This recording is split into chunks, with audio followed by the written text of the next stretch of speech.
Okay, happy Monday, everyone. Today, Betty and I are going to talk about sponsors and sponsorship in the context of preparing a book and launching a book.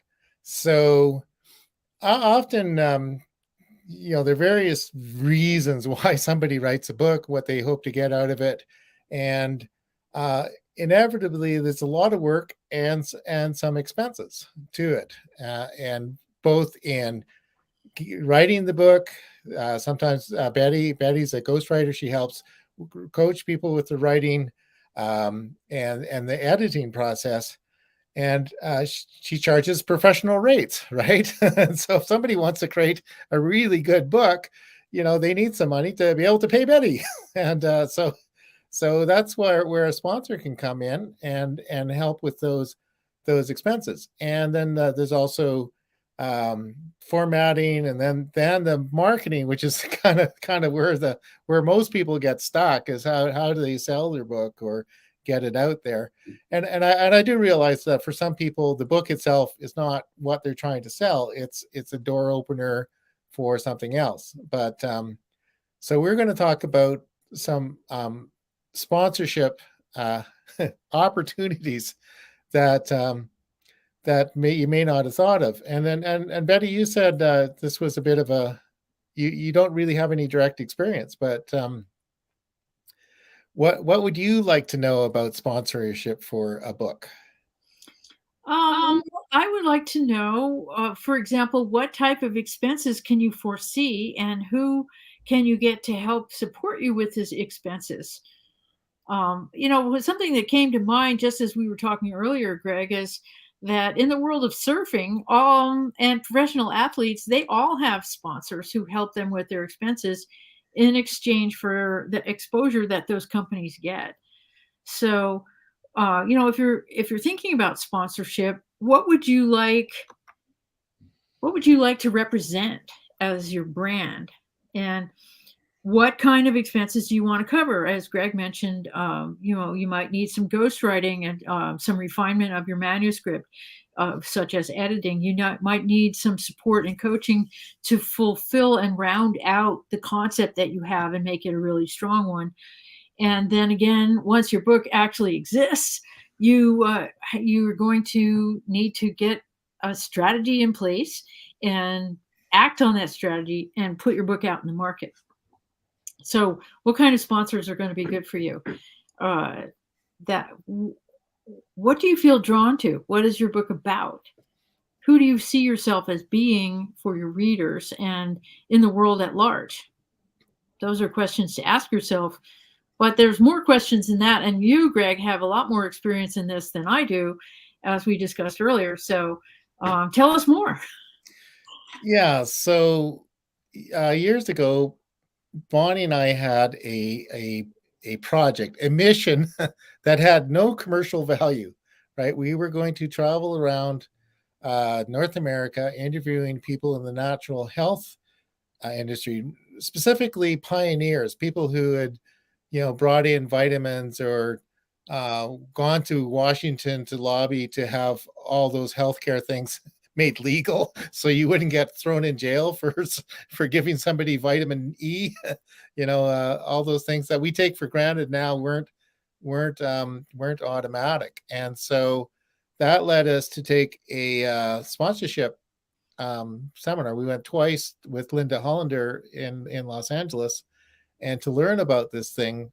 And we had some actual examples. We were doing part of our interview in Grass Valley, California, um, with Nicole Klimek, and she mentioned that there's a writer named John Steinman, who is touring the U.S.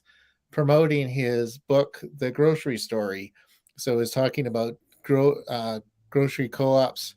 So we went over, and he had a little stand outside of a mall, and we did a little short video interview with him, and he had a van there that he had got with sponsorship, a fairly nice, I think it was like a Sprinter van, and it had logos all over it with various company. I can't remember. It's like things like Whole Foods, various food related grocery related companies, probably a distributor or two.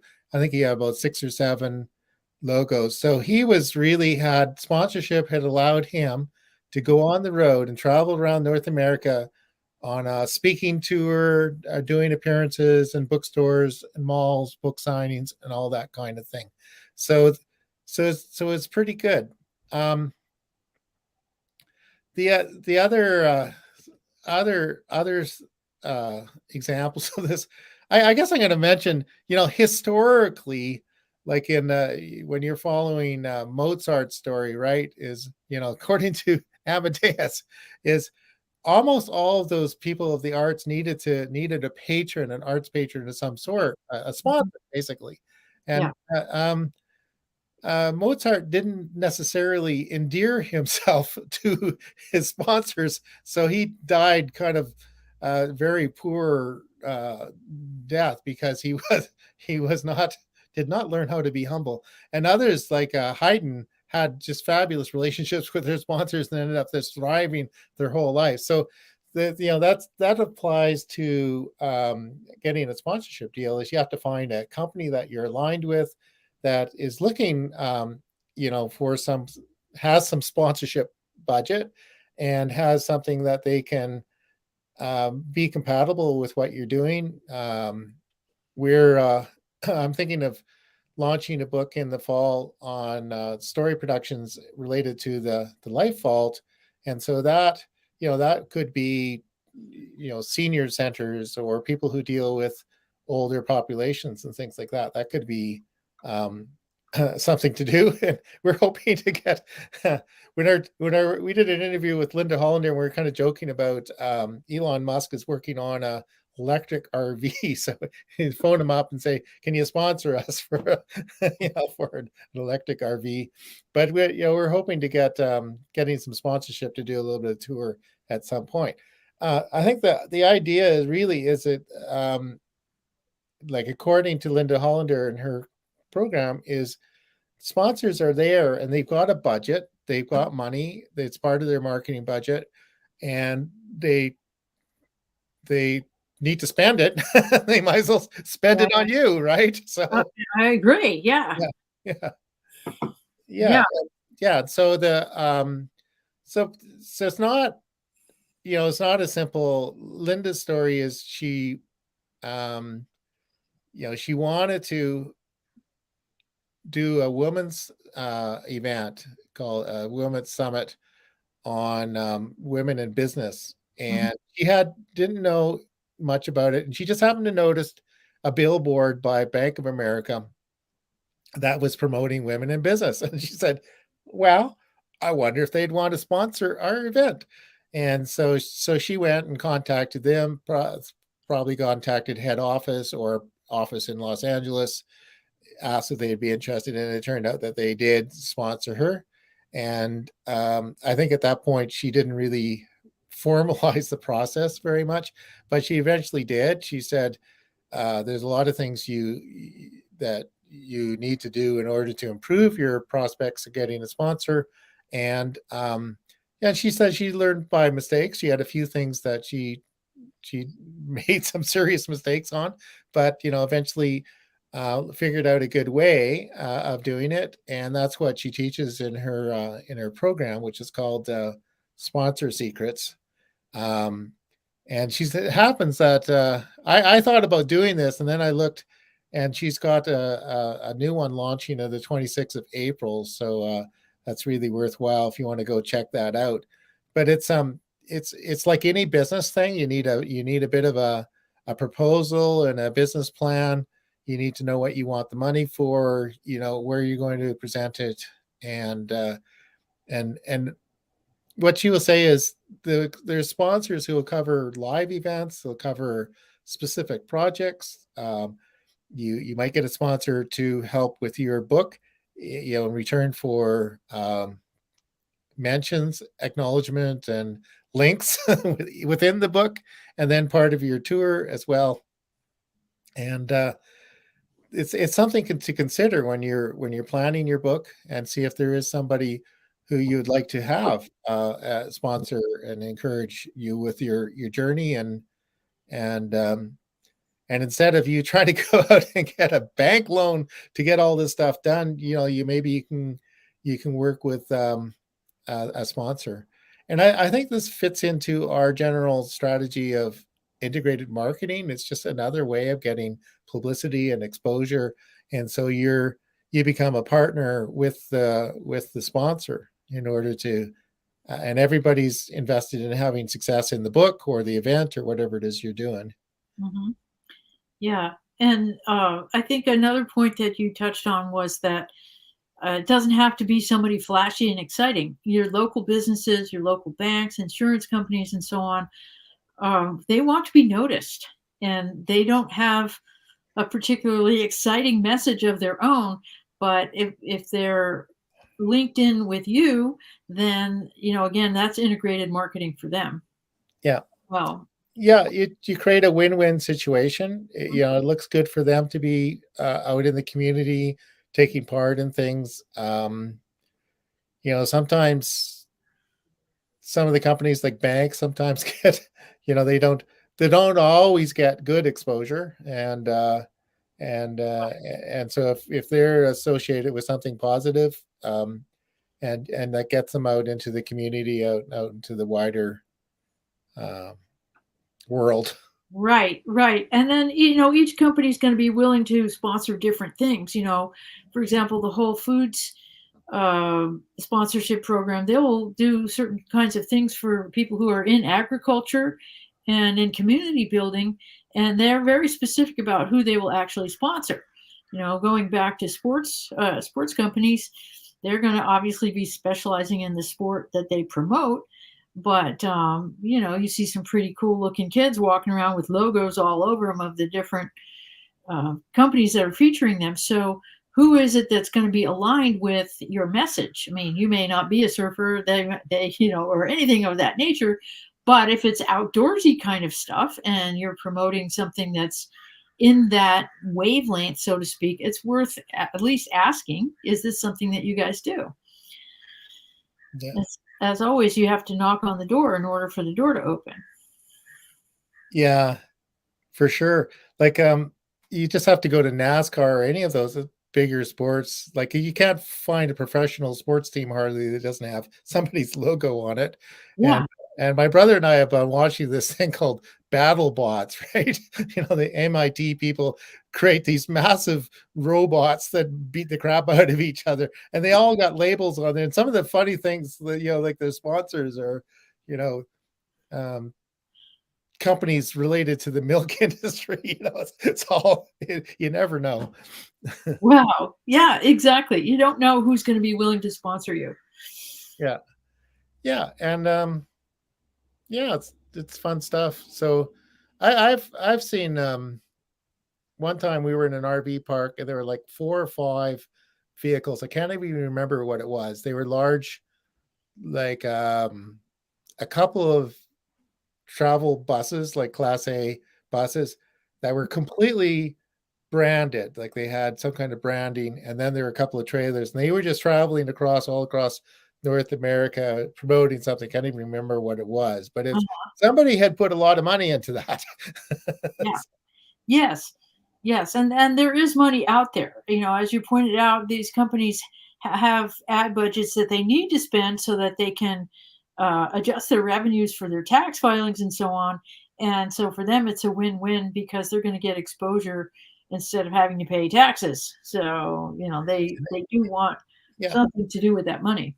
yeah, they need to do something with the money. And the other thing about it, I think sometimes when people just think about approaching a sponsor, they say, well, I need, you know, $5,000 for this specific thing. The thing to understand is most of the companies are thinking a year at a time, and more than one thing. So they're Yeah. likely to, if you have the right proposal, they'll sponsor you for doing your thing for a year. And in a way, a book is probably for many people it is a year. By the time you start the writing it, doing the editing, promoting it, and then going on tour, it's pretty much a year. And then they also, like, if they like what you've done, then they're likely to renew. So every year. So you could get on the track to, you work on creating one book a year and go on a tour to support that book, and then you turn out the next one, and you've got ongoing funding for that.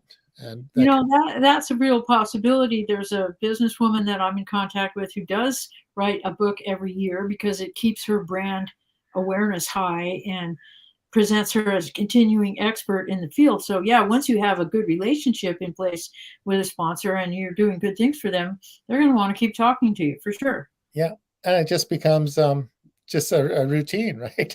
You just Yeah, keep on going, yeah, yeah. Rinse and repeat, as they rinse say. and repeat. Mhm. Yeah, I Woody Allen one time is writing about his writing process, and he says he gets up every day, writes something every day.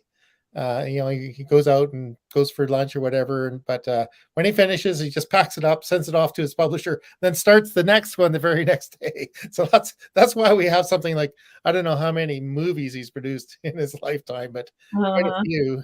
So Yeah, interesting. Yeah, yeah. Yeah. I find that once I get to my tempo, I'm good with writing. A lot of times the first thing I write in the day isn't particularly good, and I know it. And so then I just leave it and go back to it, and then after a while, it's good because the fullness is present, and my imagination's had time to go in the back. And I think that's imagination is an important key to this. Like, don't tell yourself that nobody's going to want to do it because there is somebody who wants to do it. You just don't know who they are yet. yeah, yeah, absolutely. So um, I wrote an article that's on our website here. Just sort of see if I can find it. uh, yeah, it's under this title here. That's the link to it, and it has links to Linda Hollander's sponsor concierge seminar, that's webinar that's coming up quick, and also there's I put the interview that Bonnie and I did with Linda Hollander over about 2 years ago. It's also in there, and she talked about a lot about her process of how she got started with it, some of the mistakes she's made, and what people have done with it. So, and Uh-huh. we're hoping to have her on and be a guest on this show sometime soon. And but in the interim, there's a video interview from Bonnie and I put a thing called Healthy Wealthy Nomads Super Show.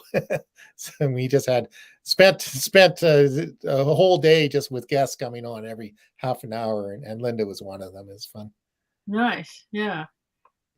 And of Okay. course, you can make an appointment with Betty or I to talk about what it is you want to do. It could be a book, could be a course, could be something else.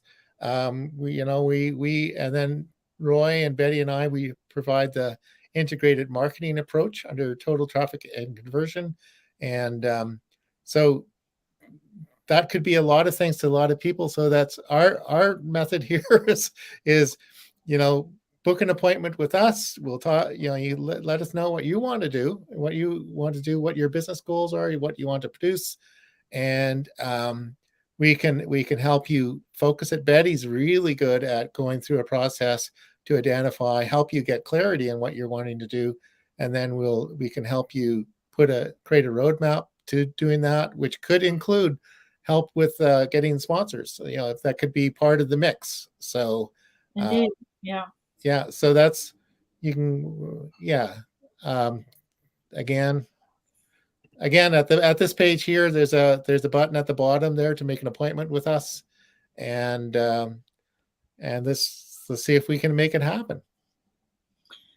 Yeah, that's right. Start with the idea and then communicate with people who have an amazing skill set, like Greg and Roy, as amazing partners. I'm very good at what I do. They're very good at what they do. They do stuff I don't do. I do stuff they don't do. What do you need? Yeah, If what we do you don't need? do it, we probably know somebody who does it. Yeah, So yeah, let's get in touch. for sure. Yeah, and we have a lot of fun, and if you come and engage us, you'll have fun working with us. Yeah, So that's right. We're serious, but not too serious. serious but not serious. On We're both sides, seriously playful. We're seriously playful. playful. Okay, anyway, with that, talk to you soon and enjoy the rest of your day. And here we go.